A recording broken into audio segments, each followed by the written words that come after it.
I'm on a mission to beat 100 video games every year, and this is every game I finished in May ranked by how happy it made me. Let's start at the bottom at number 11, The Technomancer.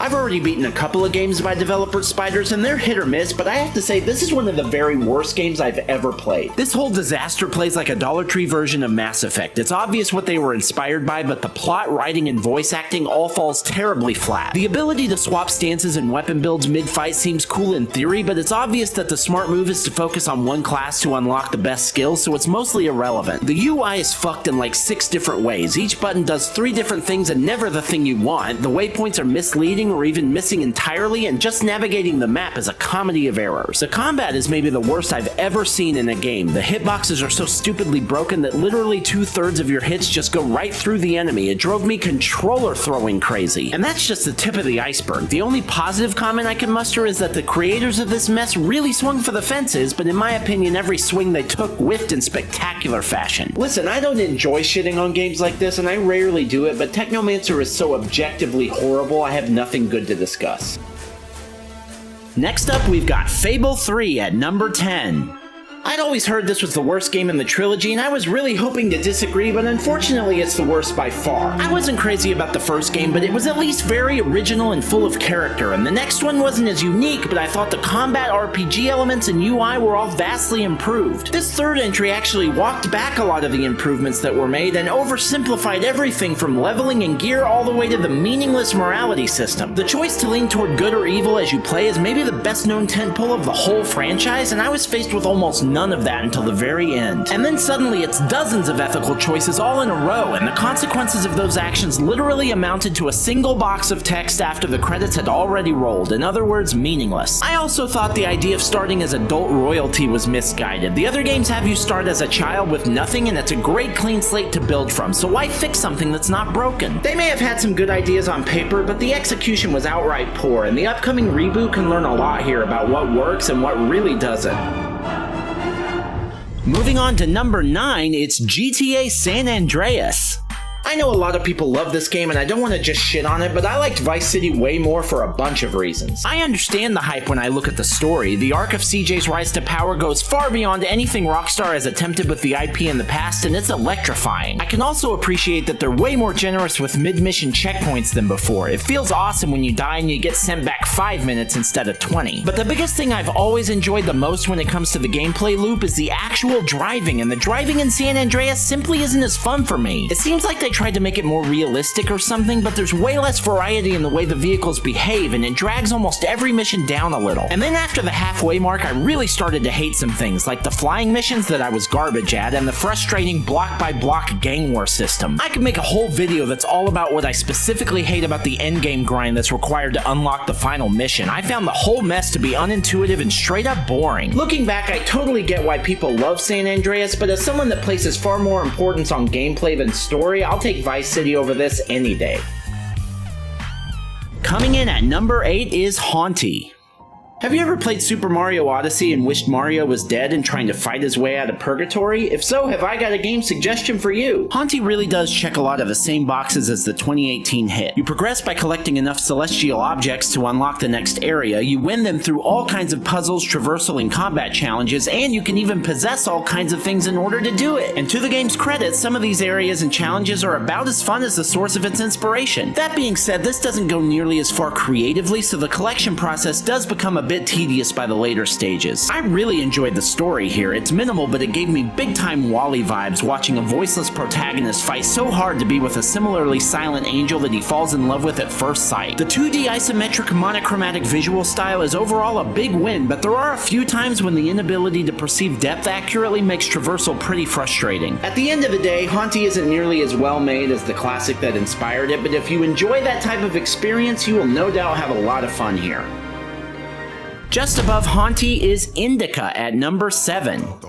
I was fully expecting this to be a little off the wall, but it turned out to be one of the weirdest games I've ever played. I suppose it would be best described as a puzzle narrative adventure, and it's the narrative that really makes this such a memorable experience. At first I thought it might be like one of those David Lynch style stories that emphasizes crazy imagery and trippy editing over any actual plot substance, but in actuality it's a lot more like a Terry Gilliam film. There is a lot of crazy imagery, but it's supported by a fully coherent and surprisingly evocative tale about this nun who's simply trying to get by. And while there were definitely a few times that I busted out laughing, there were twice as many moments where I was deeply unsettled or even disgusted. I wasn't expecting much from the puzzles at first, but a lot of them turned out to be real head scratchers. I never ended up needing a walkthrough, but I came very close a couple of times. I would warn anyone thinking of buying this that it's quite short at just over 4 hours, but at $24.99 I'd say it's appropriately priced for its runtime. Indica is definitely not for everyone, but if you like the idea of a game that's really weird but definitely isn't a comedy, this is probably worth your time. Next we have The Messenger coming in at number 6. I have never swung so dramatically from being in love with a game to hating it and then back to mostly loving it again. There are many plot twists here that I won't spoil, but it's impossible to adequately review this without discussing something big that happens about halfway through, so be warned. The first several hours of The Messenger is just straight up 2D platforming, and it is damn near perfect. The traversal is surgically precise, the story is unique and exciting, and the pixel art and chiptune music are among the best I've ever come across ever. But then something totally unexpected happens. It morphs into a Metroidvania, and I was immediately pissed about it. I like Metroidvanias okay, but I've played a ton of them recently, and suddenly I'm stuck with another indie Metroidvania, and I deeply miss the straightforward kick-ass platformer I was playing. The tedious, constant backtracking from the genre switch forward and the confusing hint system were enough for me to briefly consider just putting it down and giving up. But by the end, it mostly won me over again with the amazing story, some cool new areas and bosses, and again, a soundtrack that just does not quit. I mean, it's banger after banger. The Messenger is a roller coaster ride, and overall it's worth the price of admission. Just be willing to take the lows along with the highs. Just cracking the top 5 is The Wolf Among Us. I've played a handful of these choose-your-own adventure-type narrative games, and I've enjoyed almost all of them, but this is one of the best of the bunch. Titles like this live or die by the story, and the story here is rock solid. It's a fascinating world of compelling characters and chaotic twists and turns everywhere you look. The writing does a great job of making you feel like your choices are drastically affecting how everyone feels about you and where things will eventually end up. I had no idea what this was about going in, and I was genuinely intrigued to learn as much as I could about the backstories and motivations of all of these amazing characters. The comic book art style ages so gracefully, I would have believed this game came out yesterday rather than over a decade ago. I was a little surprised that they just throw you right into the QTEs without any kind of tutorial. I messed up the first several before I figured out how to work the reticle properly, but that's a very specific and minor complaint. Pretty much everything about The Wolf Among Us is fantastic, and the only reason it didn't rank higher is that this just isn't among my very favorite genres. At number 4, it's Senua's Saga Hellblade 2. Senua's Sacrifice was one of the very first games I finished when I started this whole thing, and I loved it, but I thought this new one was even better. You gotta remember that these games are very narrow in scope, and you shouldn't go in expecting them to have it all, but the few aspects they do focus on are insanely well executed. There's more DNA in common here with walking sims than with RPGs. There's no gear, leveling, inventory, or health bar, and the whole thing is very much on rails, even the combat. And like a lot of walking sims, the focus lies squarely on the story and the visual representation, which both turned out to be some of the best I've ever seen in a video game. Where Senua's Saga really separates itself from your standard, often boring walking sim is the audio and visual direction that makes everything you do incredibly immersive, even just walking around. They also do a much better job keeping the pace up than the first game. There's really only a couple light puzzle solving areas that slow things down a little, and almost everything else is action-packed. This didn't rank super high because I like all that video gamey stuff like levels, loot, etc., but for what this is, Hellblade 2 comes very close to being perfect. In third place this month is a little game called Crow Country. I didn't expect much from this de-resed PS1 style horror game, but it turned out to be fairly impressive if a bit flawed. It covers most of the bases of a great classic survival horror, like challenging puzzles, tricky resource management, and excellent level design that keeps the exploration fresh. The story seems basic out the gate, but it gets more and more interesting and original as it goes, and toward the end there's some twists that really caught me off guard. There are some frustrating bits, but most of them are by design, like the deliberately awkward awkward tank and combat controls, and the abrupt difficulty spike about halfway through. Remember in the original Resident Evil when the hunters showed up and the game instantly got way harder? It was kinda like that, but also throw in dangerous environmental traps freaking everywhere. My only true critiques are technical in nature. The art style was super cool, but it was also very muddy, so it was way too easy to overlook items or accidentally walk into small enemies. I also kinda hated the map. You could only scroll vertically, so you can't center on yourself, and your character's icon would always be in the center of the room rather than where you actually were, so it was really easy to get turned around and even miss entire rooms. But overall, it was easily worth the $20 if you're a fan of the genre, and although it was fairly short at around 7 hours, it felt and played like a full-fledged, excellent survival horror experience. Coming in second this time around is Metal Gear Rising: Revengeance.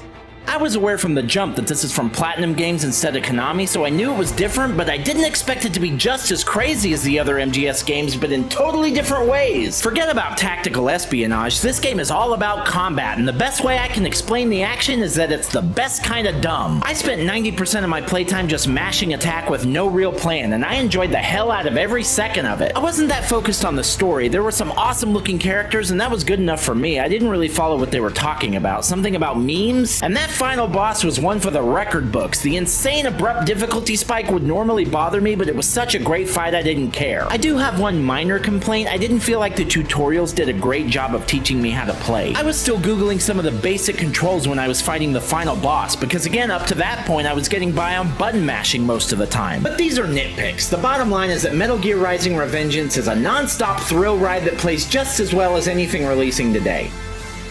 And finally, topping the list as my favorite game I beat in May of 2024, it's Animal Well.